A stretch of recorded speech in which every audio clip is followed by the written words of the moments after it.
Hello, adventurers. My name's Tyler. And I'm Richard. On today's episode of the True Strike Book Club Review, we're talking about Crescent City. Welcome to True Strike.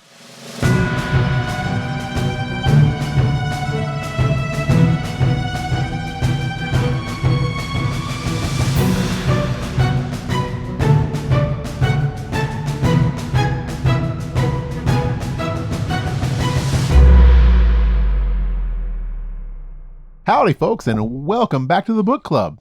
Hello. Yeah, I didn't know that you tricked me with that intro. I wasn't expecting it. What do you mean? There's no like it. trickery. There was trickery. What? It wasn't How did I about trick True Strike. You said it was a book club. I know we had a book club. Do you not go on the internet? We put out a book club episode 2 weeks ago. Oh, I know, but it was just one episode.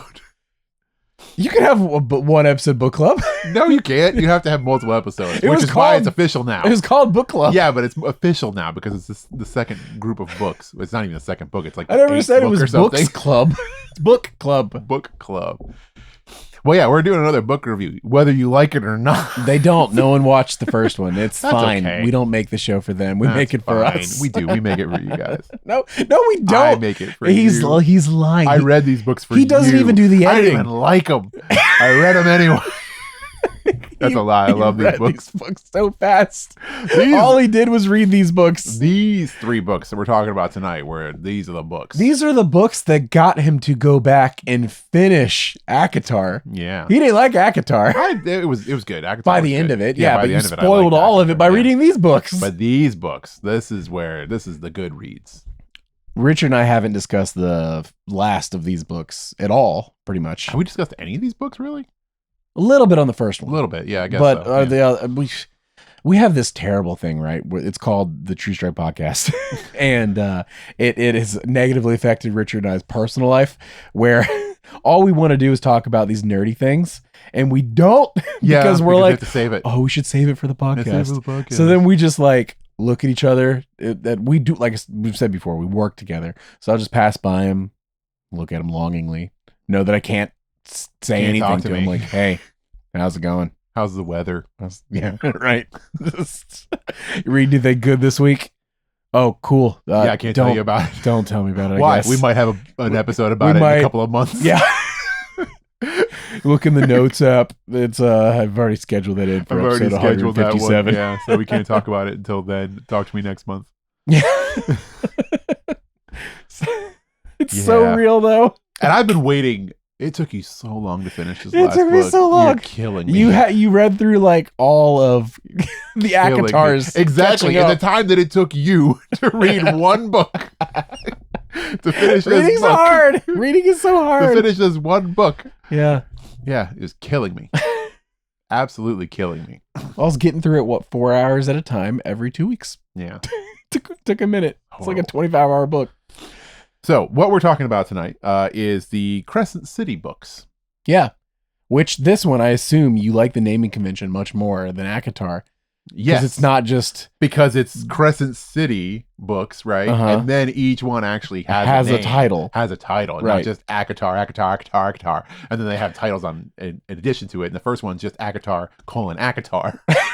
That's not even how they do it. What? It's just A Court of Thorns and Roses, and then the name of the first book is A Court of Thorns and Roses. Right. Well, it's not. It wasn't exactly known. What I just said. ACOTAR, ACOTAR. It's like when they added A New Hope to Star Wars after Episode 4. Star Wars already existed or whatever. You know what I mean? Like it didn't matter. You just compared Star Wars to ACOTAR. Yeah. And which one do you think's better? You're gonna make the internet mad. Or am I kidding? So yes, this is Crescent City, which I wasn't gonna read, and then Tyler's all like, "Hey, ACOTAR, she has a book, Crescent City, but it's like modern." Yeah, and I was like, "Ooh, modern fantasy. I like this. I like modern fantasy. That's my jam. It's my favorite thing." Yeah, kind of like a little cyberpunky, edgy, but not really. But it's just like current future, cell phones, that sort of a thing. And I was like, I prefer the high fantasy jelly compared to the... No, I like this a lot. And then I started reading it and I was like, I like this a lot. And then I read all three of these books nonstop. Yeah, but you just burned through them so quick. I burned through them incredibly fast and then went back to ACOTAR because I was like, oh, cool, link ups. This is cool how it ties to stuff from the other story. Yeah, when you get to the third book, House of Flame and Shadow, it's just fully Oh yeah, ties into fully ties the into most ACOTAR. recent ACOTAR. And I was like, Richard, I mentioned him. I was like, all right, let's like, don't spoil the third book to me, but also kind of, you're going to have to a little bit. Like, and we're not going to spoil anything right now, but I was like, just kind of like, tell me what happened, like, name a character. And like, oh, this thing. And I'm like, you spoiled yourself on the most recent Yes, the most ACOTAR. recent, And he's yeah. like, ah. Yeah, it was definitely like I started reading ACOTAR again, and I automatically knew who had plot armor. Yeah, right. Like, I knew, because like there are people that die, right? And I'm like, they ain't dead. Yeah, They ain't dead. I know what happens. They ain't dead. right. They're happily alive. Long time from now. Right. And They don't even they know. got powers. They don't even know about the powers that they got. You I ain't know. human. You ain't human no more. I said we weren't spoiling. That's not a spoiler. Context clues. No, they don't know. All right. So yes, Comment down below if you know. we are going to spoil this series. Well, before we do the spoilers, Uh-oh. I guess. Oh, it's the same thing as last time. Overall, how do you feel about these books? I guess you kind of they just were great. Yeah. Yeah. No, these books were my favorite thing that she's written. Okay. Well, I mean, I've only read like the two series from her, so far. basically. Yeah. Yes, the two series from her so Mhm. far. But as far as like the books as a whole, each of these individual 3 books was better for me than everything that I read for ACOTAR. Okay. Yeah, like everything. I mean, that's not saying that ACOTAR was bad by any means. It was great, but I prefer this series. Yeah. Like the characters in this series, the writing style of this series, the setting of this series, even though it is kind of set in ACOTAR, I just liked it all better. Okay. Yeah. I already prefaced this with I prefer the high fantasy. I did not prefer this series compared to ACOTAR. In a world where if I had free time and a year from now, maybe I would go back and reread ACOTAR from beginning to end and see if I missed anything and like what like, oh, well, that was clever. That was seeding this later. I don't think I would reread these. The setting definitely doesn't do it for me as much, and I did not find a majority of the characters as endearing as the ones from the ACOTAR series. Really? Okay. Yep. I liked them more. Yeah. Yeah, I liked the characters more for me. I had a feeling. Yeah, the settings and the characters were just they were just so solid for me in this book. As far as the books and an individual non-spoiler rating, I think I enjoyed the first one the most. The second and third almost blend in a weird way. I'd probably put the third as my second favorite. And yeah, I'd put third as my second favorite, but a lot of that's because of tie-ins and stuff. Yeah, I get I'm biased. And then the second one, I did not like the overall story for a majority of the second book. So my rating is exactly the same. The first book was the strongest. First and was the very best. good, It was self-contained. very, very good. The third one had some really great moments. Yes. But it wasn't as good as Very the first book. strong moments. Yeah, it was still a very good book. Mhm. The second book was the weakest of them. And for reasons which we'll get into. Yeah. But it was obviously the weakest of them. It wasn't a bad book though. No, of course for not. Not me at all. At all. But I was angry at some characters in that book. I was angry at the main character in that book. For the most of this the is book. one of the things I've been wondering about too. Yes. Yeah, I wanted to know exactly which point in this book you were This like, was most of it. I 'cause remember you being a little upset Yes, about. I remember I said something to you. I texted you at some point, and you said to me right back that I said verbatim what your wife said. Yes. Like she was all like, you were like, she said the exact same thing that you just said. Yep. That's hilarious that you both are the exact same feelings at the exact same moment. And I Mhm. was all like, oh, because it's true. Yeah. Definitely recommend these books, especially if you like the whole like modern style fantasy thing. Yeah. I would definitely recommend these. Yep. They were very reminiscent, and I told you this when I was reading them, of a podcast that I listened to way back when, like in 2000, I think it's 2007 through 2010 or so, was the Metamore City podcast, written by Chris Perkins. Chris Perkins? Not Chris Perkins. The Did I Chris say Perkins? Chris Perkins? Of Daggerheart fame? No, Chris Lester. That's a different guy. Chris Lester. So yeah, that one is the same kind of like city based in fantasy, based in modern times, right? So you have the same thing, like, you have people with cell phones and like living in a big city with cars and stuff like that, and like different levels to the city, but wholly fantasy. You have shifters and mages and all that fun stuff. Yep. So it's very, very similar vibe, and I loved Menmore City. I thought it was a great series that had some really cool moments, and I started reading this and immediately felt nostalgic for that. So maybe that's why it roped me into. Oh, I'm sure. Yeah, because I was like, oh, this is great. This feels like I'm in another world that I've already kind of been to, and I felt like You're familiar with this. I was familiar with it, yeah. That's sick. So yeah, spoilers? Yeah, let's go into spoilers. Yeah, I guess we're going to start spoiling things. All right. It's funny that you told me right before I started reading it, you were all like, they've already killed my favorite character. It's true. It was very early on. Very early on. You're like, they killed my favorite character right off the jump. And I started listening to this book, and we get introduced to Bryce Quinlan and her friend Danica Peters. And immediately I'm like, oh, Danica's dead. Tyler. I ruined it for Tyler you. I'm sorry. Tyler ruined this because Danica's cool. Danica's so awesome. She is such a cool character, which means she's dead. I was like, Danica's great. Dead. I can't wait to read more of this book with Danica. Yep. This cool werewolf lady. This is going to be awesome. I freaking love this. Yep. Dead. Immediately. I knew it instantly. So like fast. after you said that. I don't even think you realized how quickly you spoiled a character's death for me, because I immediately knew she was going to die, because there was no way she was living. Because I was like, he doesn't mean Bryce. Bryce is a cool character, but there's no way he means Bryce. Bryce sucks. No way he means Bryce. He means Danica, because she is obviously the coolest character in this book So awesome. so far, which means she's gonna die. And of course she dies. But don't worry. It wasn't even that soon. It took a while to get there, and I knew it was coming. Like every chapter, I'm like, oh, this is the one where Danica dies. We're just biding time. And I didn't have to look it up because I already knew she was gonna die. So it was just waiting. Every chapter, I'm like, well, she's still making it. She's doing really good. I'm shocked, honestly.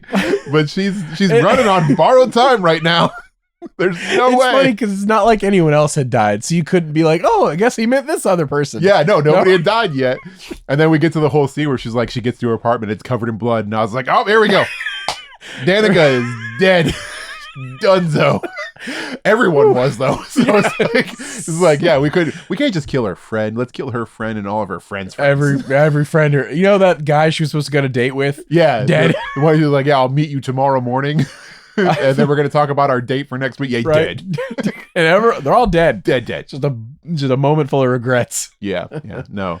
But the funny thing is, and we're jumping way ahead here. Just like the last Just book like club, last we're just time. gonna jump around. Yeah, Danica is one of the coolest characters in the book, is immediately dead, but comes back so many times. You're never going to stop hearing about Danica. Never going to stop hearing about Danica. Central plot point. Danica is, well, she's going to show up in spirit form a couple of times. Yep. And she is the MacGuffin of all MacGuffins. Of the whole series. Danica is like the deepest character in this entire book. She was like shadow counseling this entire series before she died. She was not just a party girl. This book wouldn't have been about Bryce if Danica hadn't got murdered. This book would have been about Danica, because absolutely, she was pivotal to like everything.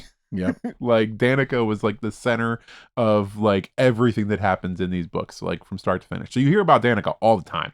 And it's like, there couldn't possibly be any more secrets about Danica. And Bryce is all like, I know everything there is to know about Danica. They do a fourth book. And then the next book comes out, and we're like, you didn't know Danica the way you thought you did. And she's all like, what? Did you know Danica was in a dedicated relationship? That she made quilts in her spare time? Quilts with magical powers? No, I didn't know that. I didn't know her at all. Ah! And that's what it was like. Every 3 chapters, Danica had another secret come out.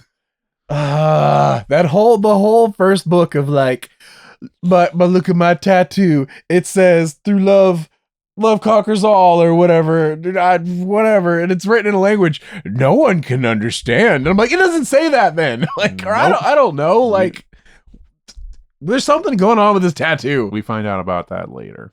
The first book, but well, yeah, but still. So you're hopping around so all much kinds, hopping whatever. around. It doesn't matter. Hopping around like Hopping around. Bryce does in the third book.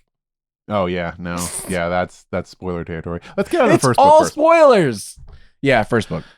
Yeah, so it's a really good book. It's the best. It's the best of the books for sure. It's the best of it because it really does a good job of setting up this whole world of that we're in. With and it doesn't get too crazy. Yeah, with all these different species living in the same city. Talking vampires, shifters, like werewolves, and people turning to lion people, and all kinds of stuff. All kinds of angels crazy stuff. everywhere. Yeah, angels everywhere, and like archangels that like the castes of angels that actually have like varying levels of power, and you find out they're basically like the government essentially is like the archangel ranks, and then you learn about the Asteri, who are like these like star beings, that rule over everything, right? And it's really cool. Like I like the whole like caste system and how the world is kind of like set up, where it's like there's air quotes peace, right? Yeah, it's like a tentative peace, but it's because they're controlling everything.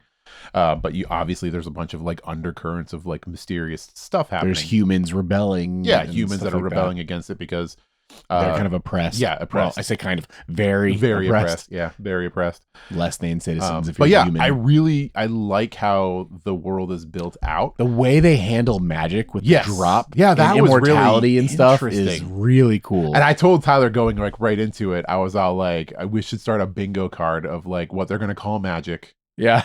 Right, because that's like a whole thing. If you're into fantasy books, you know that they never just call magic. Like it's got to have some weird name, like the weave or my essence, or I'm gonna use the flow, because they're afraid to call it magic. It's like zombie books that are afraid to call zombies. But I really do like this whole idea, this spin that they're not just using electricity in this city.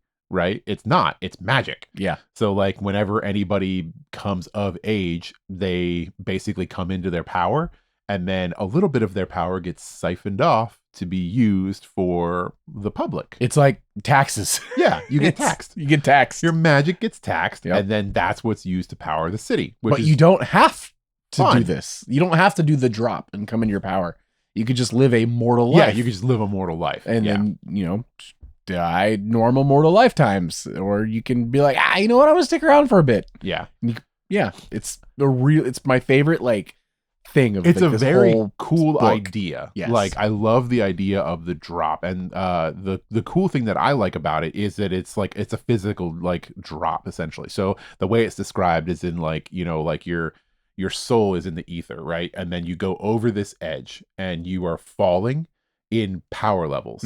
So the further you drop, the more powerful you get. Yes. But the harder it is to get back up. Right. And you could lose yourself and then just be gone. You're dead. Like you're dead essentially. Yeah. So there's like risk. Yes, there's a risk to it. Yeah. So you have to have somebody that drops with you as like an anchor to bring you back up. Right. So this is this whole idea that the drop, your power level depends on your willpower and your anchor and being able to come back from it. And I love that whole idea that it's not just like, oh, you were born powerful, so this is your natural power level. Yeah. You don't know what your power level is until you get to it and or exceed it. Yeah. Which is really cool. I like that whole idea. And I like how they've handled the fact that first light, which is their magic. Not magic, it's first light. Yeah. Your first light is what, helps power the city. Like, so like instead of having nuclear reactors or Central Florida Electric, they have first light, and that's what uses to power everything. It's just cool. Like I like how they handled it. This big sparkier magic that they collect. And and it makes everything work. So you have cell phones with like cameras and all that stuff. But it also gives off this big burst at the moment that can like heal people in the area. So like that first light energy can be used for like medical uses and things like that, and how they like portion off bits of your magic, and like the weakest strains of it that's what's used to power the lights and stuff. And it's really well cool. It feels like a very, and this is the testament to J-Mass as a writer, is that this world feels real and livable. For sure. Like it feels real and livable and workable, which is why, like what we said with Agatar, we'll say it again with this. It seems like it'd be really easy to set a game in this. Like easily. It would be so easy to run a tabletop based in this world and it's so well thought out and fleshed out that it's so easy. Like she wrote it there, and it would be so easy to just transfer this over into a tabletop game because it feels so real and feels so easily lived in. And I like it. It's really cool. Yeah. And we get some really good characters. So the main character is Bryce Quinlan. And then the other character is Hunt Athalar. So this is that whole like, you're stuck with somebody who you hate kind of a story. Right. So she gets basically, the murders. They both hate each other. They both hate each other. And the whole central plot for the first book is basically she's being forced to investigate the murder of her best friend. Yeah. And her friends and the friend group. It's been a couple years. A group of werewolves, basically. Yeah. Is what it is. It's been a couple of years. This, crazy demon that nobody's ever seen, basically cut through, killed a bunch of people, and then disappeared.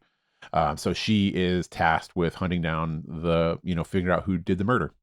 And she's basically assigned a broody angel winged man named Hunt Athalar, who, is to be her bodyguard, to keep her alive and, help her solve this murder. A broody angel bodyguard with a reputation as the Umbra Mortis. Yeah. The angel of death. Super death. Yeah. And feared by everyone. His storyline is actually really fun. And I like it. I really, really like it, especially once we get through the books. But like the fact that he's the guy, like the angel, the only one who has lightning. Yes, yeah. So he's like got lightning powers, which nobody else has. No one else has. But he's also like incredibly nerfed. Yes. Which is like a theme in this book. Basically, there are like, magical tattoos that basically knock down your power levels. So he is a prisoner, essentially, because he tried to lead a rebellion and they failed. And now he's basically in a life of servitude. So he has to do anything that the archangels tell him to do. So that his powers are also incredibly weakened. Yep. And that's like the norm for like certain people from the rebellion, like the cast, is that they're less than. So they're basically like slaves. They have to just do the dirty work of the Astari and the archangels above them, and they have no choice, which is kind of where he's forced to follow Bryce around and solve murder. Yeah. Yep. And that's the centralized plot of the first book. He had been promised by an archangel of this city, Micah, that if you do this many kills for me, and kill I will 2,000 people. I'll reduce your sentence to nothing. I'll make you free, which is why he's been doing all this and become this Umbra Mortis. But for this case, if he's helped solve this case, he'll knock he'll bring it down to just like 3 remaining, and that's a big deal. Yeah. Also, since we're in spoilers and stuff anyway, I like that angle. Right, because we're full spoilers, so Richard and I both know. Micah's been pulling strings and a lot of the stuff from the jump and everything whatever. But the fact that it's not just if you do this case for me, you're good to go. You know what I mean? Yeah. It's I'll bring it down to you just owe me 3 kills, but he also. Like, that wasn't going to happen. Yeah, that wasn't going to happen. He's the person. Yes. So I'm like, oh, you twisted, man. Yeah, he twisted it because he was the one who did the murder. Yeah. So he was like, yeah, I'm just using you this entire time. Right. Yeah. Rad. We also find out through this book that Bryce has like incredibly decent heritage. Like her father is the biological King, father. Yeah, who is like extremely high power level fae, who like rules like certain territories, like super, like big deal basically. But she herself doesn't really have any power yet because she hasn't made the drop, right? So she's kind of just like not immortal, just kind of like normal person essentially until you make the drop, which eventually she does make the drop. So, spoiler alert, we get there. She becomes an immortal. But for this book, she's not an immortal. For 99% of it. For most of this book, she is not an immortal. She is a mortal. We get to see a lot of really cool side characters, fire sprites. Yeah. Lahava. Yeah. Best character in the whole book. A really good character. Another very good character that also gets murked. The best ones die. Yep. She dies. She goes out in a blaze of glory, as a fire sprite should, which is really good. She's really cool though. So good. Yeah. Eventually we do solve the mystery of the murder, and it, ends up being Micah, the Archangel, which is really cool. This is where we get like one of the cool things that I love about this whole world, which you know what that is, and it annoys me that it doesn't exist in her other books, is the killing of high-powered beings.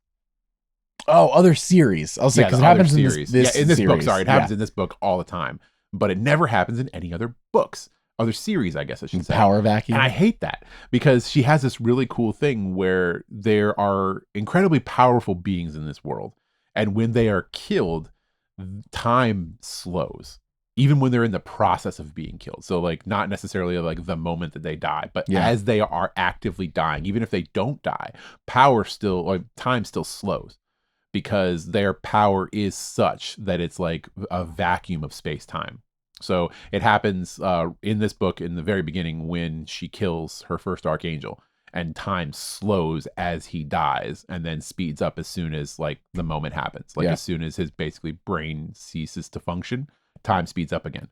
Later on when she kills another high-powered being, actually she doesn't kill at that point. Time slows as the being is dying, but she fails like on the brink. And then time resumes because the being isn't dead, right? Which I thought was kind of cool. Like I really like this whole idea that like it's like the act of dying starts to create this paradox and like fold in on itself. And we started to talk about this when we talked about Akatar, because I expected to see this when High Lords died, right? Because I was like, oh, this is cool. And we never get to see it in Akatar until we do get to see it in Akatar. And I had already read this and I was waiting for it the entire time. I was like, oh, come on, somebody kill a High Lord. Somebody kill a High Lord. I want to see time slow down. And I just cool. It's just funny and like neat. And I like the idea. And I was waiting for it to happen. And it never happened. They're just not strong enough.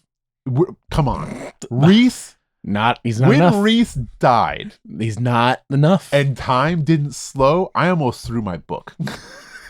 Well, you know why that was though, and I explained this at the time. It's like boiling a frog. He slowly drained his power in that moment to reform the cauldron. He used it gradually. No. His power level depleted slowly. I don't accept it. This wasn't it's not like taking a ship from the ocean and plucking it out of the water and then washing the water rush in. No. It wasn't instant. So, and my refute to that, because I remember I said I had an argument against that I couldn't talk about.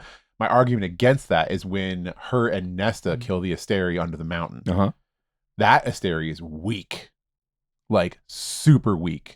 Like, we're talking like low power levels, because emaciated has been locked away for centuries. Well, by then it had already started absorbing power from the core, but barely anything enough. At all. Yeah, but how powerful the Asteri are? No, I don't like it. I don't like it. I kept waiting for that moment with the High Lord, and at least when Rhysand died, I thought we would see the time slow. And the only thing that I can say is that she didn't think of this idea until she's really started to get into Crescent We're just waiting. City. We just need a more powerful High Lord to die. And she didn't want to retcon it back into Akatar, and I wish she would have, because it was such a cool idea. It's such a weird little tiny thing, but I love it. It's my favorite thing about It's going to happen. And I like the idea that it happens. I think it's really, really cool, and it didn't happen. Very sad. Yet.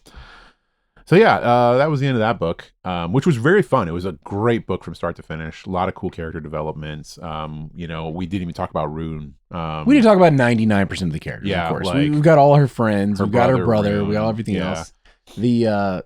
All the side characters are great. I like this one, her being the human and not doing the drop yet. Yeah. For mostly because of emotional reasons. Like her and Danica were gonna do the drop together, but Danica died. Now who would anchor her? And does she even want to live forever? She already sold her soul to the Underking, like the king of the dead, basically, so that her friend would get what's called a sailing and be able to cross over to the land of the dead and actually have an afterlife. So she sold her own soul to guarantee that, and there's so much to this book. There's so much going on. It's very fun. Yeah. You get introduced to one of the lords of hell. Yeah. It's in the body of a cat. Yeah. Oh yeah. Adis. Adis. Yeah, Adis. It's just so much to this. It's really cool. It gets established that in the presence of these devils, It's so cold. Yeah, it's incredibly cold Like, because she's, like, hell as a human, she's like cold. just freezing to death. Mhm. Like just being near him as he's been summoned. Like, there's so much fun to this. The Crystallos demon and hunting it down, all of this just to find out like that wasn't even the main culprit. Then there's the whole like drug, the synth, like undertones and all this other stuff, and all like the what were you hiding with this and this mysterious artifact and everything. It's in your skin. Yeah. We tattooed that relic of the Fae. We crushed into it up your and body. tattooed it onto your body. It's like Yeah. so much is established in this one book. And we didn't talk about the We talk about so the much. meat market.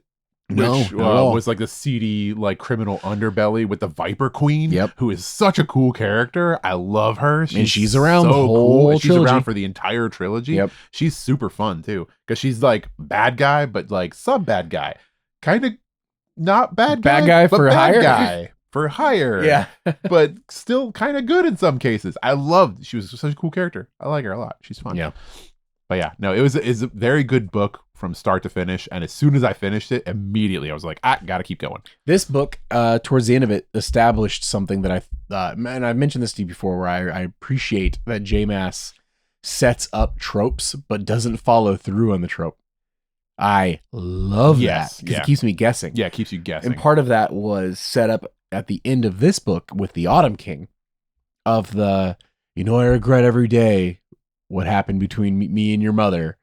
And, it's like, oh, this jerk of a dad that you have no relationship with, maybe he's going to do something heroic. He's going to self-sacrifice. Yeah. He's actually a good guy, deep inside, but he's putting on this mask of, I got to be this powerful king and whatever. And skipping ahead to spoilers. No, he's trash all the way he's just trash. Trash until he's dead. Yep. Yeah. Exactly. And I love shocked by that because I thought he was going to make us some turnaround and be like a decent guy. So much. He never is. Yeah, just keep me guessing. Yeah.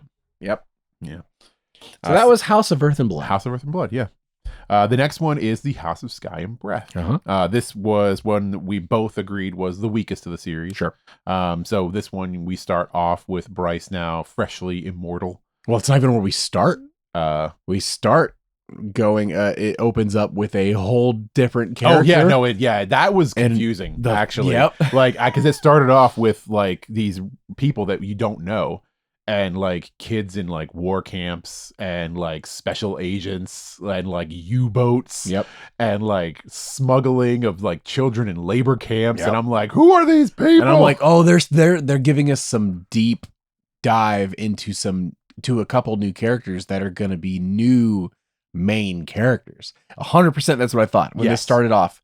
I was like, oh, it's dropping us off in the deep end so that we can learn these two new characters, this brother and sister, really quick so that Bryce and Hunt can meet up with them. And these are going to be the four main characters of this book. No. See, that's not even where I thought it was going. Really? I started listening to this and I had no idea where this book series went. Yeah. And I immediately thought, oh, so Bryce's story was pretty well wrapped in that last one. I also was wondering this at one point. So are these the new characters? And then Bryce and Hunt are just kind of be side cameos and stuff, like cameos. Yeah, I also did wonder that at one point. Okay, so this is how this is going to work. We're going to get into like other people in this world, and like other stuff going on, and those are not going to be main characters. Wrong. Bryce and Hunt are the entire book. They're the foremost characters, but that's not where I thought it was going. Right, because like you said, the first one wrapped up very strongly. Yeah, it wrapped up very strong. Asteri essentially removing the crown, giving Hunt access back to his full power and giving them their blessing to just stay a couple and live together and everything else, as long as they didn't say a word. Yeah, as long as you don't say anything. Yeah. And her getting a new job and everything, which actually we didn't even bring up Jessica. Dude, there's so many characters. Such a main character. Jess was amazing. All the way through the end. Yep, she's got like huge implications. Yep. But yeah, this is a good book. It's a fun book. It is mostly wrapped up in this rebel storyline. So basically, most of this book is all about the rebel faction who is fighting. It doubles down on that. Asteri. That's a good point. So that's what it is. It's really about the rebel faction, and it's about how Hunt and Bryce get tied up with the rebel faction, and this is against their will. Yeah, against their will. But we meet some really cool characters like Cormac. Cormac is a cool character. Oh, you didn't like Cormac? I hate Cormac. I love Cormac. Cormac sucks. He's so cool. He's one of those subvert your expectations. They bring in 100%. Cormac and they're all like, you're going to hate this guy. Yeah. You did. I did. They're like, you're going to hate this guy. I He's still hate him. cocky. He's Yeah. basically, he's going to be forced, Bryce is going to be forced to marry him by the aristocracy that she's living in now. And he's not a good guy. He's a bad guy. Turns out he's a great guy. He's a super great guy pretending to be a bad guy because he wants to save his girlfriend or tries to find his girlfriend, his lost love. She's dead. Yeah, she's dead. But he's a really fun character. He's got some really cool powers like winnowing. Yep. If you read ACOTAR, you know what winnowing is. Yeah. In this book, they call it teleporting. Because winnowing sounds weird. And I first thought they were saying windowing. Dude, so did I. Because I first started listening to ACOTAR, I was listening to it. I thought they said, no, maybe I did thought, winnow. Yeah, that's winnowing, but I thought they were saying windowing. And I'm like, they're windowing. I thought they were saying. And then I started reading the book and I'm like, did she spell it wrong? I know thought, it's winnowing. I thought they were saying widowing. Oh, like widowing. leaving a widow. Yeah, no, widowing. I like that we both had two just a widow, separate widowing. audio interpretations of the same person saying a word. Yeah, no, I thought it was window, but it's winnowing. But yeah, this Cormac can winnow, which is really cool. Yeah. But yeah, this book is really about the rebel faction. And then we actually get to see some really cool stuff. It starts to double down on the special characters. Like the Hammer and the Hind, for real. which are like these really like epic the Hound. names. Yeah, the Hound, epic names for these like larger than life characters that are like basically like the pinnacle of their status. Yeah, right. And it's really cool. I like them. They're like anime characters. It's fun. I do have to bring up one thing on the winnowing. Oh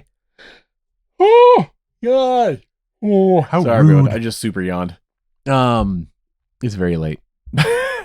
The fact when they brought that up, right? The teleporting, the winnowing, and like, Starbones have always been able to do it and everything else. Yeah, I had no idea what winnowing was. Because you weren't there yet. Yeah, I wasn't there yet. I immediately was like, okay, this is some Prithy and ACOTAR stuff. Like, all right, how are the Starborn Fae tied into the Fae that I know? Well, I mean, from this other world. The Autumn King immediately. Like when I first started reading ACOTAR, after I read these books, I was like, the Autumn King.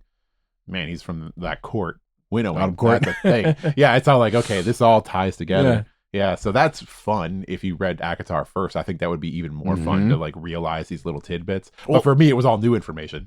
Yeah, and I was like, "Oh, he can teleport. Cool. This is He's got shadow powers." Outside of this, I've literally just like a couple days ago started reading the other series. Oh yeah, Throne of Glass. Yeah. Within the first like 10 minutes, I had already made a connection to the third Crescent City book, House of Flame and Shadow, and like off the rip, and that's like her like first book or whatever. And I was like, oh my God, I can't wait to like really get into this series now and see what other tie-ins and stuff I've just glossed by or took for granted or whatever. I'm stoked. I love books that do this sort of thing, especially when it's not. I mean, obviously, the third Crescent City is extremely on the nose. You have actual character tie-ins, but I love the like subtle where like the worlds pass by each other and you have mentions of each other and stuff. I like that a lot. So, I mean, I like all these books so far. We get a lot of more of Therian in this book, who's the merman guy. Yes, which is cool because I like him. He's fun. We get a lot of stuff for him. Expectations. Yeah. That man got to keep his fins. Yes, got to keep his fins. They kept setting that up. Like, yes, I was whole stressed book all the time. He's taking an extra long lunch. He looks at his clock. He's only got 3 minutes to get into the water before his fins disappear. Yeah, and granted, we're in spoilers, so you should know this. But if you don't know this, yeah, he is like a mer person. He can like come out of the water, grow legs and everything and whatever, and like walk around for 24 hours, 24 hours, some stuff like that or whatever. Back in water. Has to get back, and it can't just be like a cup of water. It has to be like Istros, like water from like the place that it's from or whatever. And he was like down to the seconds all the time. Yeah, and it's all like, why are you stressing me, J-Max? What are you doing? Yeah, and then like what? It never like he never loses his fins, never. But constantly, she's putting you in a situation where it's like he's gonna lose his fins now. Yeah, you just keep waiting. You just keep waiting. This is it. And like he's gonna be a person. He's a man now. The River Queen's real mad. She could do anything as punishment. And I'm like, she's going to take away his fins. Yeah, she really keeps teasing that she's going to mess up Therion's life, like all throughout this book. Yep. And she never does. Never. Yeah. Never, ever. Never does. But yeah, he's a cool character, and he's a lot of points. He's fine. I like him a lot. He's good. He's got moments. The character that I hated the most in this book was Bryce Quinlan. I was waiting for you to say that. You know who I hated the most in this book? Who? Danica. Oh God, yeah. Danica's been dead, and she won't shut up. She won't shut up. She won't leave me. She will not leave you alone. No, Bryce. I hated Bryce this book. Like, she was my least favorite character throughout the entire book. What was the point? She was insufferable. No, but what was? She is the worst communicator. That you decided this. She is the worst. Oh, she doesn't communicate. She doesn't communicate anything. It's established. Hunt literally is just like typical Bryce. If there's anything I know about her, it's that we know nothing about her. Yeah. Like she doesn't trust anybody. Not a single person. Anything. Not even Hunt. She's 12 steps ahead, and it's gonna piss everyone else off and ruin their plans. She just makes me mad. She makes me really, really mad. There wasn't like a specific turning point, I don't think. Or maybe there was. I just don't remember it off the top of my head right now. But hold on. I know the point. I know exactly which point I think. Oh my God. It's killing me. Because it had to do with the... I know there was a point, because it was when I texted you. Oh, man. Like there was definitely a turning point in this book, because it was right. Like I texted you like almost immediately. Did it have anything to do with the Viper Queen having the boy that they've been looking for? No, that happened way later. Okay, yeah, that happened way later. That I was like, not really. Yeah, like I was okay with that, but like you're not gonna tell Hunt. You're not gonna anything. But that's the thing is that like it was already established. She doesn't tell anyone anything. She just. I don't know. She was just insufferable. It seems like every decision that she made was the wrong decision.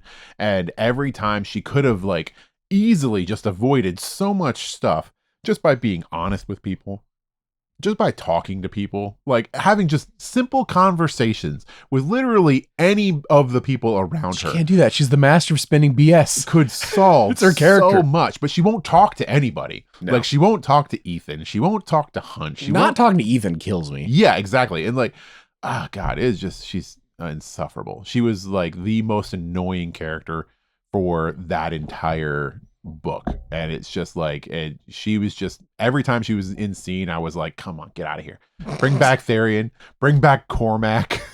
What's Rune doing right now? I really did like I really started to like Rune's entire plot, especially when he became Knight. Yes. And handling secret agent stuff. Yeah, and then he meets Day, the other secret agent, and you're all like, Knight and Day? Yeah. These two are awesome. That was my favorite plot point. Is Day? Like, that was my favorite part.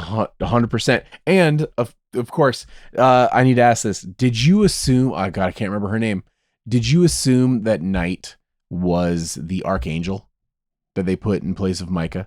So originally that's what I was thinking, right? Which was Celestine. Yes, I was all like, wait, it's Celestine. Yeah, Agent. Day is the Day. Agent. Sorry, yeah. I was like, Agent Day. It's got to be Celestine, right? Yeah. Like I was like, all the boxes are checked. Yeah, like all these things are lining up that it's a high-ranking angel. Yeah, and I was like, it's got to be Celestine. And then when it wasn't Celestine, it was basically between two for me. Mm-hmm. It was either Celestine or it was what's her name? The Witch Queen. I'm saying I'm in the same exact boat. Yeah. This was all set up by J-Mass on purpose though. Yes. She intentionally put us into that box. Was all like, it's either Celestine or the Witch Queen. Which one do you think it is? And I'm like, it could be either one. It could be either one. Spoiler alert, they love each other. Yeah. It's neither of them. And it's neither of them. They're in a relationship. They're in a relationship. And you're like, wait, hold on. Those are both my choices. Wait, those were two. Yeah. Who is it? If it's not that, it wasn't narrow. You narrowed it down to 0. It's not the otter, is it? It's not the delivery otter.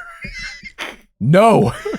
It's the big bad lady who found him in the bar and sat at a table with him and pulled a power move. Yeah, it's Hind, who's a very cool character. Oh, yeah. He turns into a stag. Like, she is like so cool. The worst of the worst. The worst of the worst. Boss characters out of this, like, this group is is day. She's one of the very first ones that gets introduced. Yes. And you jump her off, and she's all like, I have caught this rebel. I'm going to murk her right now. Straight up murder her. Yeah. And then later on, you're all like, oh, she's a good guy. Yeah. Well, she didn't actually murder her. She tried to save her life. She failed. She murdered her, but tried to save her. But it was an accident. She didn't do enough. It was an accident. It was all for keeping the lie going because of the information she was able to gather was worth too much. And oh God, through and through, such a good character. This book, like I said, was more about the rebellion, and I enjoyed Rune and Hind and their whole thing more than I enjoyed anything that involved Bryce. 100%. Hunt was good in it. But I think Hunt's good. I think Hunt was good throughout. But Bryce, I just, every time she was in scene, I was just like, can we move on? I think Hunt is as good as Hunt is throughout all 3 books. Yes, and I don't know whether that's a He's big stable. positive or not. He's very stable. Well, and we'll get to it by the end of the book, but they kind of did Hunt dirty in this entire book. I think Hunt's done dirty throughout the whole series as far as... Oh, so that's what I meant. Like, the whole series, Hunt's dirty. And that, what, he's not dirty. They did him dirty, which we'll expand upon that. But yeah, I think that they did him dirty on this whole thing with his whole background. Like, his whole, what he is. 100%. I think the potential for Hunt is just limitless. Yeah. And then they just never went there. And they never went there. But yeah, this was, like I said, the weakest book. Not to say that I didn't enjoy it, because like I said, I liked the definitely. Rebel thing. It kept me going. Mech suits? What? Yeah. That's kind of cool, though. I didn't need the mech suits until they really started. Suits, but then they started talking about the mech suits, and I'm like, the mech suits. They explained the mech suits and how the That's magic works and pulls the magic from the earth and everything. I was like, that's pretty rad. That was pretty neat. Yeah. That's pretty neat. And then they doubled down on the mech suits. These were the prototype mech suits. And giant, like, sub-city, like Sequest. Yeah. Sign me up. Yeah. That's cool. I want to live in a sub-city. That's neat. I got like atriums down there. And they really, like I said, double down again. They doubled down on the Underking being like a prominent character. A prominent character, yeah. There's a lot of it's a lot of world more. It's more world building. Yes, it expounds on the world building and the just they really like hit you with more of the characters and character development and everything else. And it's about people. I was gonna say it's not about people powering up so much. That's the next book. Yeah, I was gonna say wait till the next book. It's like just getting into her powers. What was like a very well made world and self-contained story that could have just been left at that. Yeah, this reminds me of a movie that they make and doesn't make as much money as they thought it would. Yes, but it sets up the next movie. But they never make the next movie. Yeah, and I would be like, wow, that was a really good movie. It's too bad they never made the sequel, and I would be okay with that. Yeah, you know what I mean. It will live and die as a very good singular thing. Yeah, we get some really good. It's crazy when you do the second and third. Yeah, we get some really good setup for Ethan. Ethan is top tier. Yes, you did mention to me off camera, and before I finished the book, you were like, "I hope Ethan and what's her name, Pearly."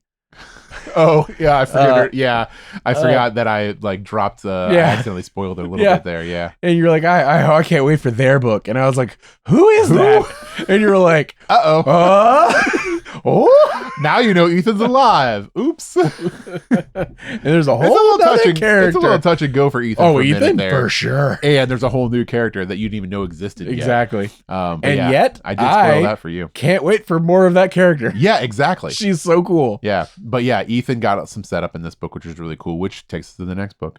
But yeah, that was Sky and Breath, the weakest of them. Which brings us to the last book, which is House of Flame and Shadow. So Sky and Breath ends with Bryce. There we go. Thank you. I was about to say. Essentially, they go to try and kill the Asteri. They do this big push. Final battle, big final push. It gets they get wrecked. They basically get failed. Cormac blows himself up. Yeah, gone. Bryce has no choice but to try and teleport and leave the plane of existence to go to Hell. Yep. To try and get Hell's armies to help fight the Asteri. Right. So she teleports to air quotes Hell at the end of this book, and then Hunt and Rune and what's his name? Bastion? The Hound. The Hound? What's his name, though? Is it Bastion? It's not Bastion. What is it? I don't remember. Bastille? Bastion? Danica's mate. Yeah, because Danica has a mate, and it's a bad guy. The Who's bad guy. really a good guy. Yeah. Which actually Like funny. the hind. Funny story. The bad good guy, the hind, doesn't know that the hound good guy is the also a hound. bad good guy. Yeah. There are both bad good guys that don't know that the other one's a bad good guy. Yeah, because they're really good at But they're acting. both really good at being bad good guys. Yeah. But yeah. So this book ends with Bryce going into hell, and then waking up in hell, which is like it's a field, it's green, not hell at all. Which brings us into the opening of this book, where we find out that she is in Prithian, which I didn't know that because I didn't know what Prithian was, and I was all like, "Oh, look, there's angels, except they don't got wings with feathers; they got bat wings." And I'm like, "Oh, what's that mean? That's weird." We're bad people. Who's this broody guy? He seems pretty cool though.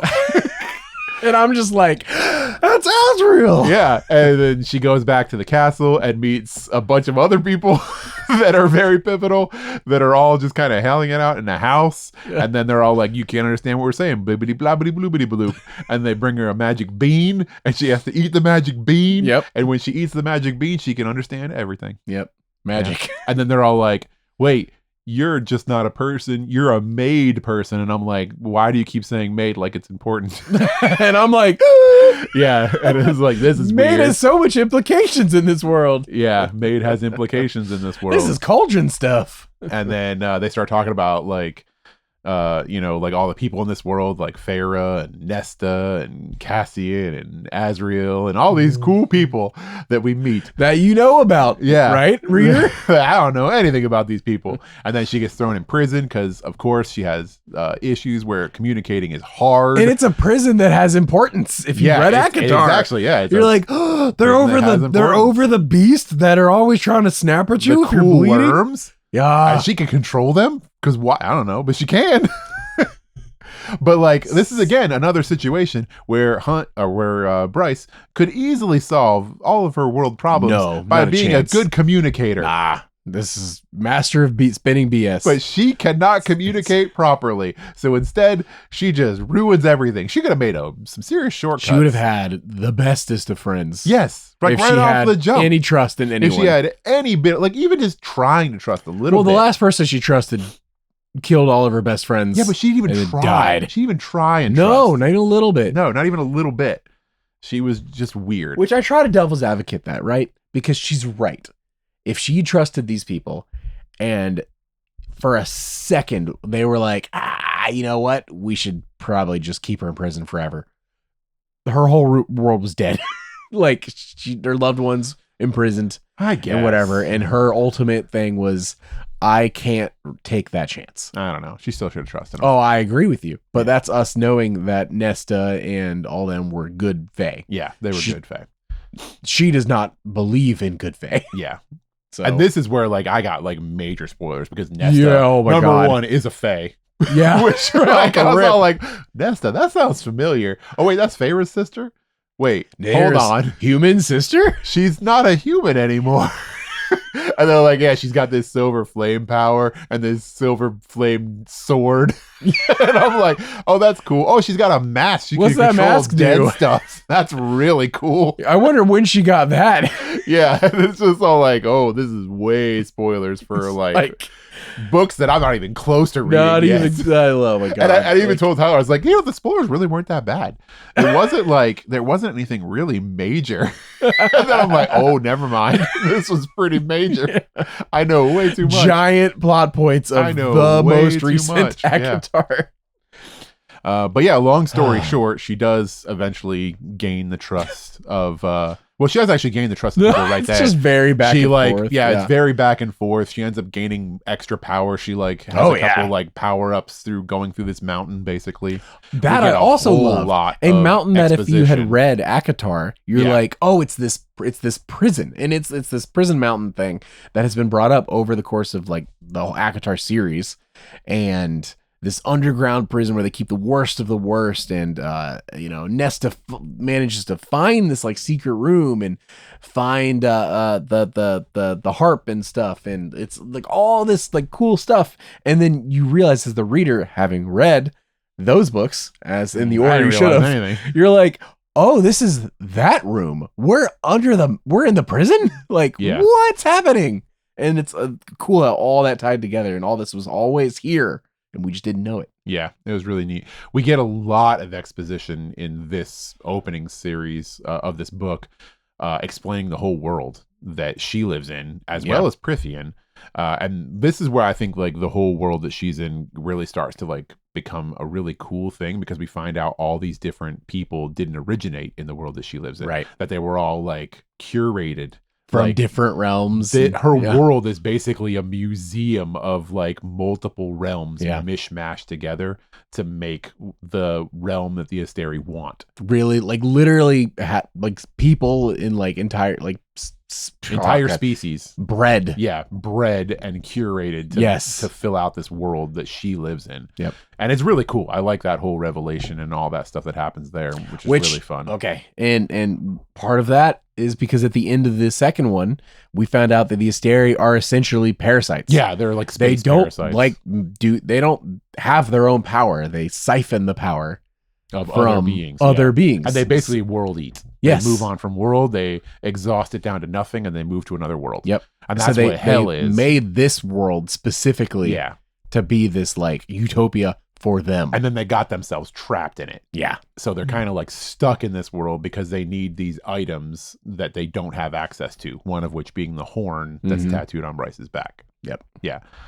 So I like that. I like that a lot. It was really cool world building again to like really flesh out this whole world that we're in. And like Richard was just saying, hell is a realm like that they had attempted to hold or did hold for some time, and then hell actually fought them off. Yeah. Yep. And then while all this stuff is going on in Prithian with Bryce is in another world, we're still getting stuff with Rune and Hunt and all those storylines are still going. Therian, Ethan's got his own storyline going. Like running with Rune's friends, basically, about, finding another prime wolf that could, be set up to take over like the wolf lines. And then the witch, I forget her name, Hypaxia, is, so good. Creating antidotes for the sickness that people have. Speaking of Elizabeth Evans being voice, narrator of the century or whatever, her Hypaxia voice. So good. All of her voices are good. All of them are so good. And we mentioned this before, like you don't even have to like have a character reintroduced.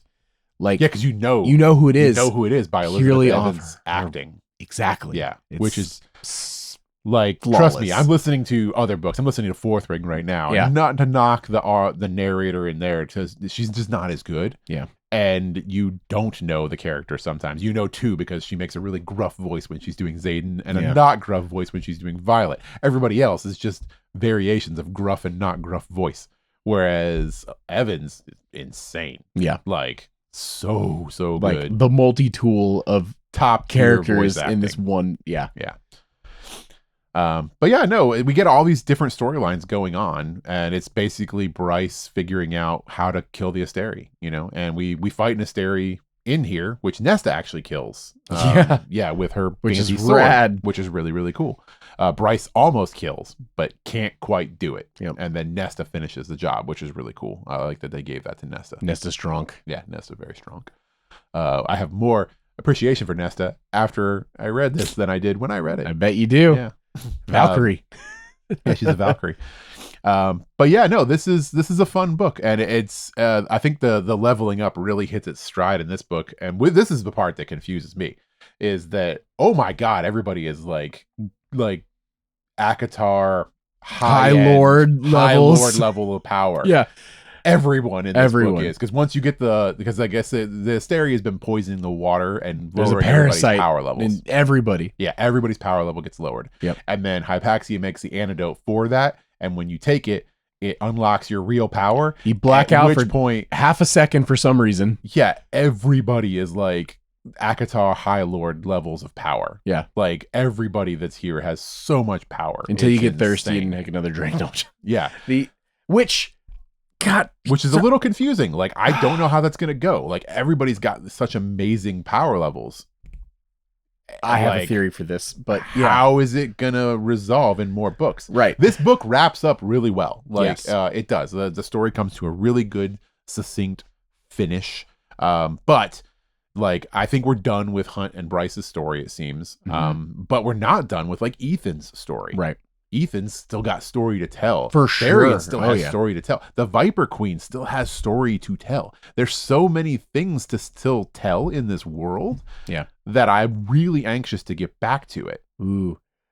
Actually, so I feel similarly with Rhysand and Feyre, where I understand there's still more story for those two. Obviously, like they're still part of the world and there's still more to do. But Sarah J. Maas wrote them into having a family as of like reaching like their end goal. Yeah. Of exactly. like they are still present. They're the High Lord and High Lady. Yes, but their story is kind of right. Nice. And they're rough. extremely powerful and have been essentially like dictated. They're like they're the goats, right? Yeah. They're ultimately powerful. And then you're like, okay, well, what threat now, right? Like what's keep raising the stakes, like, right? But no, now they have a family and they have to watch out for their child and stuff like that. So then you start to build out other characters like Nesta and Cassian, yeah, and maybe Elaine, and we'll see what all these other characters in ACOTAR do, and maybe you can build out the world that way and keep it moving forward. And I think we're either at that same point in Crescent City. I think we are. Yeah, Hunt and Bryce are at that point, and now we start moving on to other characters like Ethan. And I think if we get another book, I want it to be Ethan. Exactly. Yeah. I think we got there quicker with this book because it took 3 books to get there with Hunt and Athalar. It took 5 books to get there with Rhysand and Feyre. But is that just it though? Like, do we end it? Oh, I don't think so. I think we still have story to tell. Like, and did it take 5 books to get there with them? It did, because a lot of stuff happened in Silver and Flame. Sort of? For Feyre. Having sort a baby? Of? That's pretty big. That was surviving the baby? Yeah, but that was all background content. Yeah, but it's still, even though it was background content, it was still progression for Feyre as a storyline. Totally. She like wrapped up Feyre. Yeah, exactly. In the background, which is fine. Which is an interesting way of doing it. Yeah, no, I liked it, honestly. And that's kind of like where I think we're at with Bryce and Hunt, is that they are now at power levels. Like, Bryce is insanely powerful. But that's they're both insanely powerful, right? Yes. Like, for different Hellfire. Yeah. Is the reason for lightning is so sick. But, that's the thing that brought us back to like that Hunt he got done dirty because he was basically a genetically bred weapon. Yes. Start to finish. Right. Like, that's it. He was made to be the counterpart to Bryce. Yeah. Genetically. Like, that's his whole thing, is like, he was made for this purpose. Yep. That's what he is. He is made to be a weapon. And he's a really good weapon. Yeah. Which is interesting, but it's also like, man, that's dirty. I'm so upset we didn't get the moment, though, of they were like, because someone else with their Hellfire, the I want to call them High Lords, the Devil Lords. Yeah, the Devil Lords. were capable of killing an Asteri with their Hellfire because they're so powerful. And he's like, can I do that? And they were like, no, you're too weak. Yeah, you're too weak. I wanted that moment where he, through love, love conquers all or whatever, like anything is possible. I wanted that moment where he fries the heck out of an Asteri and does more than hurt, but kills an Asteri through his power. Never happens. No. Instead, we get Asteri sucked into a black hole and Bryce in space. In the Hunt in a mech suit with his dead girlfriend. Yeah. Guiding a missile. So weird. Like, this is actual real stuff that happens. Yeah, there's a black hole and Bryce is in space getting drugged into a black hole, and then Hunt's dead girlfriend's essence is piloting a mech suit and using missiles to fire and move the mech suit through space because there's no gravity. Yeah. But it works. It sounds crazy, but it works. Freezes to death and runs out of oxygen. She dies. Yeah.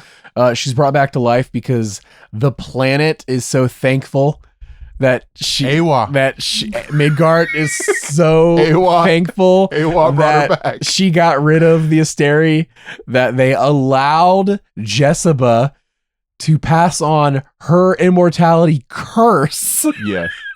As fine life. It's fine. Dude, Bryce. I'm okay with all of this. Bryce back. Sounds crazy. It's because it is crazy. To the point where my wife liked it. Actually asked me, she was like, by the way, how did it end? And I was like, you read it, right? And she was like, yes, but I don't feel Yeah, she's Explain like, it to me like I'm a child. yeah. She was like, I don't feel like I read it because I don't understand it at all. Like to the point where she was going to reread the last book Yeah. because she felt like she blacked out and just didn't get it. And I was like, all right, let me try to simplify it for you. I'm going to simplify it for you. Everything's happy and unicorns are real. Literally, flying horses, Jelly Jubilee. Jelly Jubilee exists. isn't just a unicorno that you bought at a blind box store. It's real. We don't just have Jelly Jubilee at home. Yes. We have Jelly Jubilee. Also, the fact real. that she just like ends on that. Yes. She's like, Jelly Jubilee's real. Let's go see her. Credits. And I'm like, what? Yeah. I don't know if they're going to do another one. I think they will, and I think she set up. I think she set it up, and I think that she set up another one, and I think that it would be sad not to see more Ethan, because I think that's where we go. Like that's my official coffee bet is the next book that we get from Crescent City is Ethan centric. Is it going to be much smaller though? Like, is it going to be a Christmas special? No, I don't think it's going to be that book? short. No, I don't think it's going to be that short because that was like what 4 chapters. It's just 20 minutes. It's going to be longer than that. I think that the Ethan story will be a shorter book, but I think it will be I think it'll be a meaty little tome. But then what is it? It's just reuniting the werewolves. Yeah. Because we can't build stakes any bigger than the Asteri. Well, she's already talked about how the werewolves are completely split now. Yeah. Like they left. They're like running and like kind of disorder. She said they were going to come back after things settled out. Yes. She said they were still loyal to him. They're still loyal, but they're not there, obviously. Right. Well, everything was happening and they were scared for their lives. I think that there's still a story there. And I think there's still story there. I think there's definitely a story there. Like I still think that she's got stuff. She's definitely does. I don't need it though. I would like it. I'll read it. That's what I mean. We're coming at this too, I guess, at the end of it, like I was an ACOTAR fan more than a Crescent City fan. So we got that. And I'm a Crescent City fan. Right. More so than obviously ACOTAR, you're going to want more. Yeah. Yes. I want more of these characters and I'm really interested to see more of these characters. It felt to me though that where ACOTAR left more open between the Mortal Queens and stuff. Yeah. There's more going on in the world of untied, story threads where I'm like, all right, I need more of that to tie all these loose ends, where there are less of those with Crescent City because she did a fantastic job wrapping up a lot of people's stories. Even Therian, for the most part, I could never get more of his, and I'm like, oh, that's fine. Yeah, he's decently wrapped, but I would still listen to more. Yeah, I was still I'll take more of them, but they're wrapped up. Ethan, I feel needs more. Ethan's is I really the want one Ethan to get more that he could use more because he's a really cool character. But I don't know we'll get it. I think we will. I think we're gonna get some Ethan centric book. I think that it'll be good, and that's what I'm looking forward to the most. I just hope it's not more Bryce. I think I'm actually done with Bryce. I think I'm done with Bryce and Hunt. I think they don't need to be. I think their story is really well wrapped. I think they're going to be there, but they're going to be there in the background. Sure. This is exactly what I think is going to happen there. I don't need more of them. But I don't think that Bryce needs to be a central character anymore. Her power levels are insane. Yeah. There's not a threat. She gave away we've gone the other way. Oh yeah. We've gone the other way into ACOTAR now. Yep. Of if you read, she went back. If you read ACOTAR, what I want to talk about. If you read ACOTAR without reading Crescent City now, you're going to be like, where'd Nesta get that sword? Yeah. So this is a payoff that we haven't seen yet. Right. Which is she gave that stuff back. She goes back to see Nesta. Yep. Because she sends her adoptive parents. Yeah. Adopted dad, biological mom, but adopted dad, to Prithian to save them, to keep them safe during the war, the final war. She knew they'd be used against her. And this happens after ACOTAR. Yes. All of this happens after ACOTAR. And there's stuff between Nesta and Emery, Bryce's mom, that we don't get a payoff on. Right.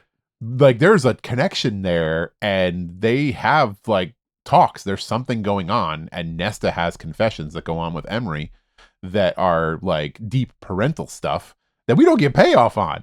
I want to know what they talked about. I want to know the adventures that Bryce's parents have in Prithian for the couple of months that they're there or whatever. I want to know what's going to happen with the Star Sword being with Truth Teller still. With Truth Teller. Two weapons that are made and want to be together. They want to be together. Yeah. What happens there? Who gets it? Oh my gosh.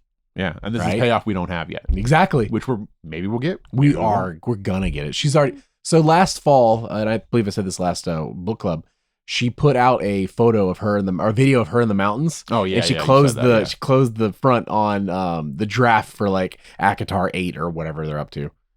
ACOTAR, and I'm Cullen. like, oh snap! It's got first draft done, and it's been like 84 years. 84 years. And not a word. No, we'll see. But I really do truthfully believe that we're gonna get an Ethan book for Crescent City. But when? Soon. She's getting to the point now where she's got so many series going on. Yeah. She's gonna have to juggle, like, one, fan demand, and two, like, there's the worlds are built up so much it almost inflates the length of the books. Yeah. Which means that's why I think it's gonna be a shorter book in between books. So do I. Yeah, I agree. think it's going to be a shorter book because it's going to be a stopgap for her while writing something else. I absolutely and I'm agree. okay with that. I'm okay with a short Ethan book. Yeah, as long as we get more. But is it enough? Is it worth it for her? I think so. We'll see. Bring us back to Crescent City. Take us out of Crescent City. Bring us into the woods. Yeah, or show me more wolf stuff. Exactly. Show me wolf stuff. Yeah, I figure out what's going on Sidgery or whatever. Yeah. God, there's so much. We didn't even bring any of that up. No.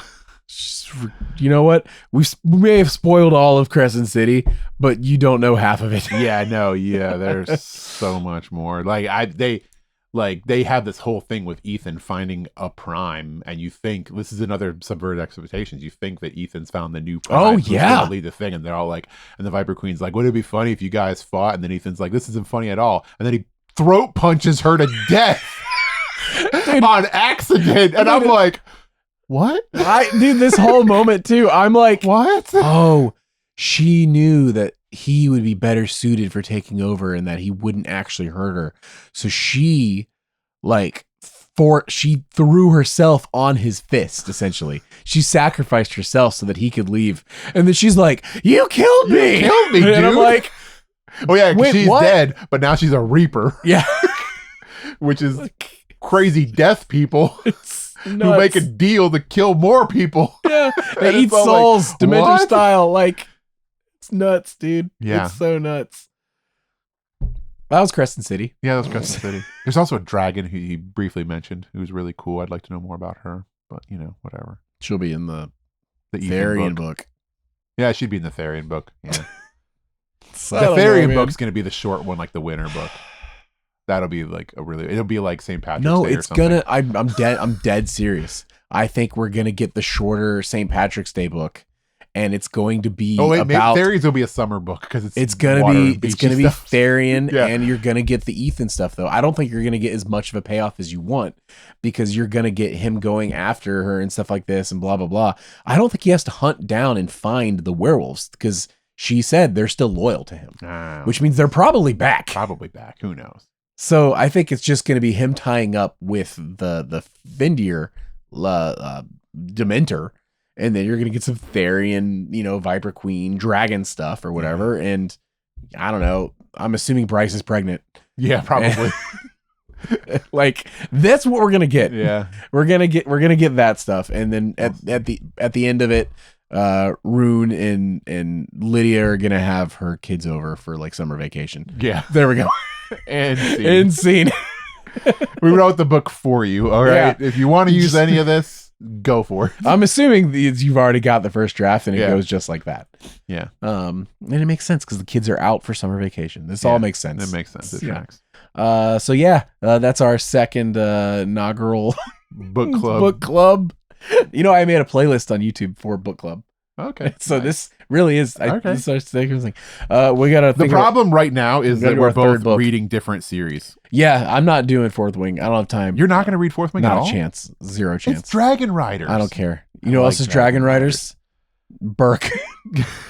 This is better than that, though. I don't know, man. I'm too invested into Throne of Glass right now. I don't have time. Yeah, this is going to be I've got another 8 books. Yeah, it's going to be a problem because he's not going to read Fourth Ring, and I'm not going to read Throne of Glass. He's going to read Throne of Glass. He's a liar. Nah, he's 100% going to read Throne of Glass because I'm going to get to a point where there's going to be some really cool shifter stuff, and he's going to be like, I do like werewolves. Listen, I've got I think 5 books to get through. I'm almost yes, and you're gonna finish that before I finish the first Throne of Glass. Probably you're gonna finish Mark my words. You're slow. You're going to finish Throne of Glass before I finish like the third Throne of Glass. Probably. And you're going to be like, that series was pretty good. I need you to read more, okay? I do You need read to up more. your reading I don't game. have time. Look, you just have more opportunities for reading than I do. That's because I stay up late.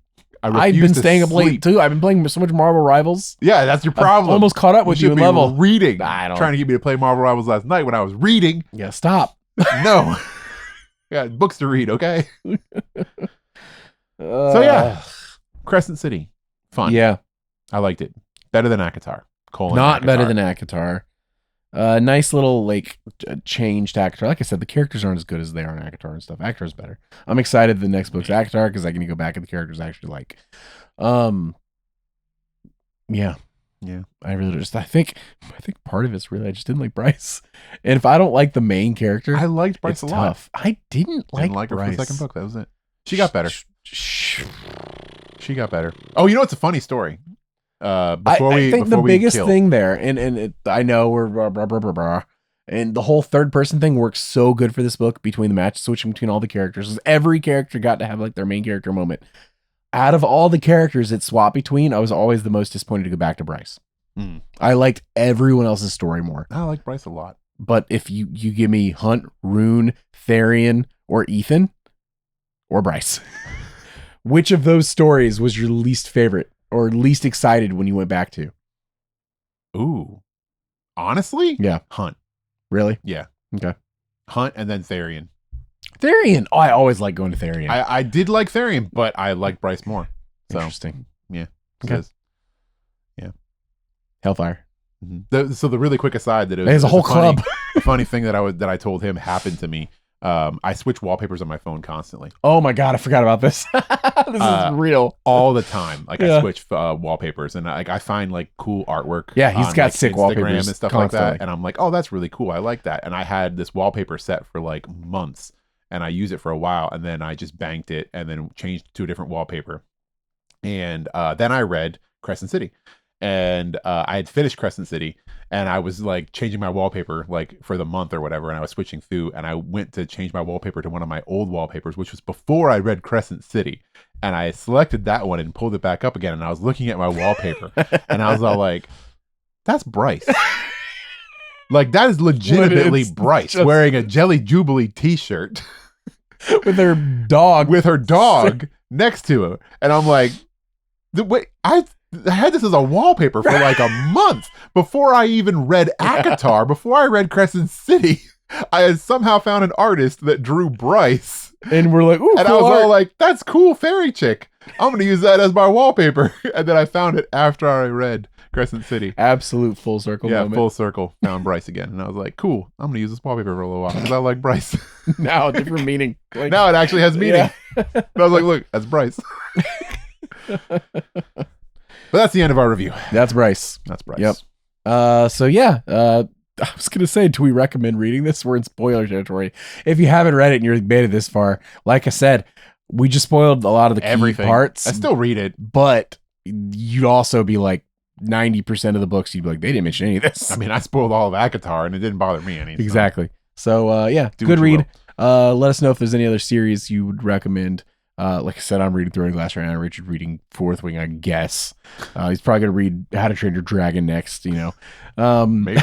Or Quicksilver. I don't know, who knows. Maybe he'll read Lights Out and he'll talk to you about that one. Just but making things up now. These are all incredibly smutty books, but this is a family show, so right. I'm not gonna get into why. Hey, if you like Grogu, keep those lanterns lit with your positive affirmations. 5 stars on Spotify or Apple Podcast, YouTube, like, smash, subscribe, hype. Pillow for sale on Amazon. I've never said that in 150 something episodes. Yeah. You can buy this pillow on Amazon. I don't chill it out. Shirt. You can. I make this. I've never once put this in like the actual True Strike fund. I make approximately like 7 cents when you buy any of our stuff from Amazon. Bezos makes a lot more money. Oh yeah, tons. So honestly, if you ever buy any of our True Strike merch off of Amazon specifically, you're not contributing to us you're contributing to our brand awareness. Yeah. So that's why we never shill for our merchandise. Richard made his shirt. Yeah, I made this, and this is here because Tyler wanted a pillow. So. I really wanted a pillow, and why not put my own label, brand, whatever on it. We are looking at, I don't think we've talked about this either. We're looking at actually doing merch properly at one of these points soon. It's funny because we have a whole thing for it. We both have like multiple pieces of True Strike merch. Yeah. That is not for sale 100% either. Yeah. Like I have a turntable slip mat. Yes. That's True Strike for my vinyls, but it's something I made. Yeah, right. Why? Because it's True Strike. It's sick. Yeah. I've got the dice rolling tray you engraved, and it's True Strike everywhere. My keychains. It's all True Strike all the way down. All the way down. It's True Strike. But yeah, we're looking at actual real merch one day, and if we do that, maybe Bezos won't make any money. And we'll make, I'm sure he makes money everywhere on everything, always, and always will. But until next time, y'all, I've been Tyler. I've been Richard. And we've been True Strike. Goodbye. Hey, adventurers, thanks again for joining us today. Please be sure to give us a follow on your favorite podcasting platforms and YouTube. If there's any questions you'd like to write into the show, you can hit us up on Threads, Blue Sky, or Instagram. New episodes released every Tuesday at 2 p.m. Eastern. Thank you for listening to True Strike.